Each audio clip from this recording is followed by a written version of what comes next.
Hi everyone, my name is Shivani and I'm a regulated Canadian immigration consultant and founder of Zest Immigration Services Incorporation. Today in this video, we are going to talk everything about Canadian work permit. What is Canadian work permit and what types of work permits are available and so on. I hope you enjoyed this video.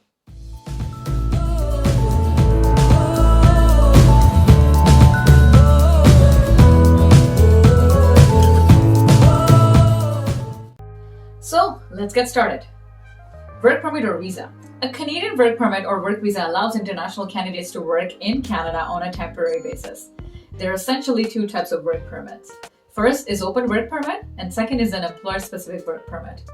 An open work permit basically allows an individual to work for any employer in Canada. This work permit is not occupation-specific, employer-specific, or occupation-restricted. And therefore, the applicants do not require an LMIA, that means Labor Market Impact Assessment, or offer of letter from an employer who has paid the compliance fee. With an open work permit, an individual may work for any employer, literally any employer in Canada, except for those companies or industries that do not comply with the labor law requirements or are involved in services like escort services, erotic massage, and erotic dancing. Types of open work permit. Spousal open work permit, postgraduate or post-graduation work permit, temporary resident permit, bridging open work permit, co-op work permit, IEC work permit, World Youth Program permit, and so on.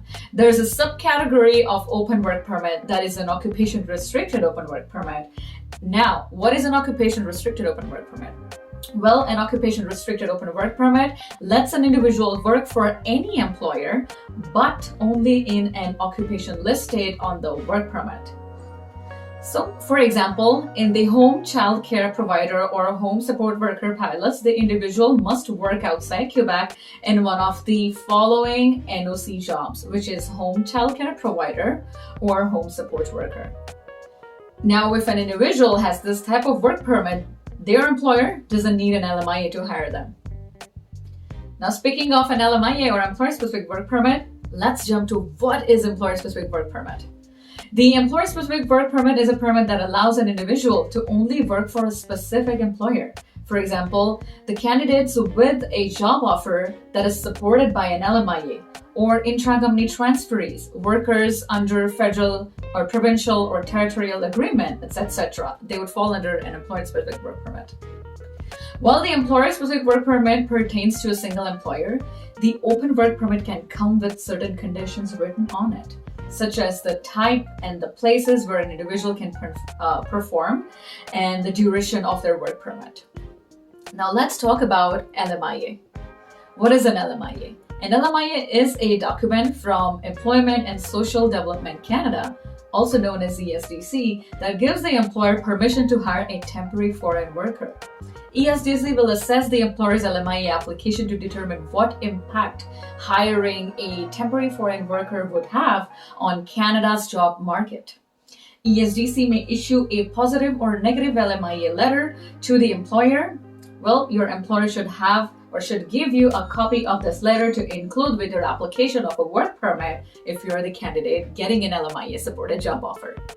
The LMIA is usually given for a specific period of time, and the work permit issued will match with that period. If you want to renew your work permit beyond this period, you will likely need a new LMIA. Now, I'm definitely going to create a separate LMIA video, so please stay tuned. Subscribe to this channel if you haven't subscribed yet. All right, let's get back into the topic. So there are certain jobs for which you do not require a work permit. Perhaps you're happy to know that, right? So what are these jobs? So jobs and individuals that do not require a work permit. Well, there are certain jobs that do not require a work permit, such as athlete or coach, aviation, accident or incident investigator, business visitor, civil aviation inspector, clergy, crew member. You can read the list over here. I hope you're able to see it on the screen. So these are the people that do not need a work permit, or these are the individuals that do not need a work permit to work in Canada. However, there are certain requirements that they are required to meet, which is given on the IRCC website. If you want detailed information on this in particular, or like if you want any information on any Canada immigration, work permit, study permit related topic, feel free to contact us at www.cescanada.ca. We'll be more than happy to answer your questions. Or you may also feel free to book an appointment with me. Again, all this information is given in the description. Please go ahead and check it out afterwards. So moving on, foreign nationals who are looking to work in Canada, if they're not eligible for open work permit, then in that case, they are required to obtain a closed work permit, which could either be supported by an LMIA or it could be an employer-specific work permit, right? Now, as we discussed before, an employer-specific work permit could be covered under any of the provincial, territorial, or federal agreements, or it could be ICT, intra-company transferee, and so on, right? So an employer-specific work permit allows a candidate or allows you to work according to the conditions on your work permit, which include name of the employer you can work for, how long you can work for this employer, and location where you can work, if applicable. So, Canadian employers hire temporary foreign workers to fill certain, usually high-level positions. Although this work permit limits that person to one employer.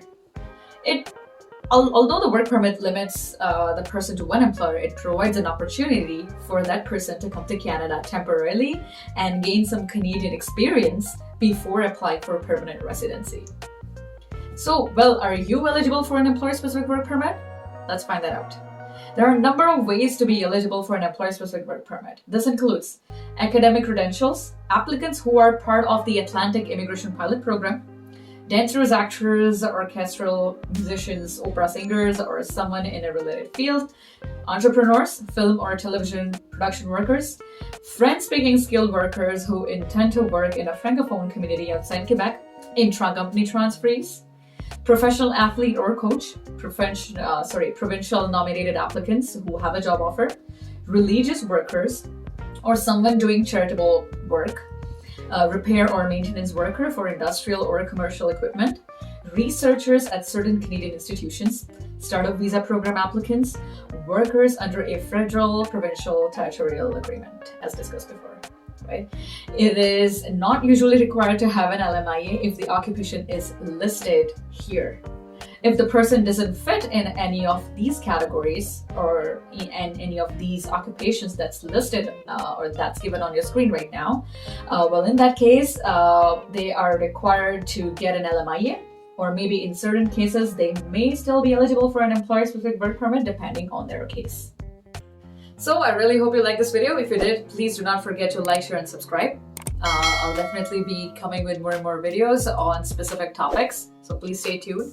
And if you wish to contact us for your immigration process, then feel free to contact us at www.cescanada.ca. The booking link for the consultation is given in the description, so please do check it out. And if you haven't watched other videos on my channel, then please go ahead and watch. You're gonna get lots of information. I also create short videos, so please go ahead and watch the shorts as well.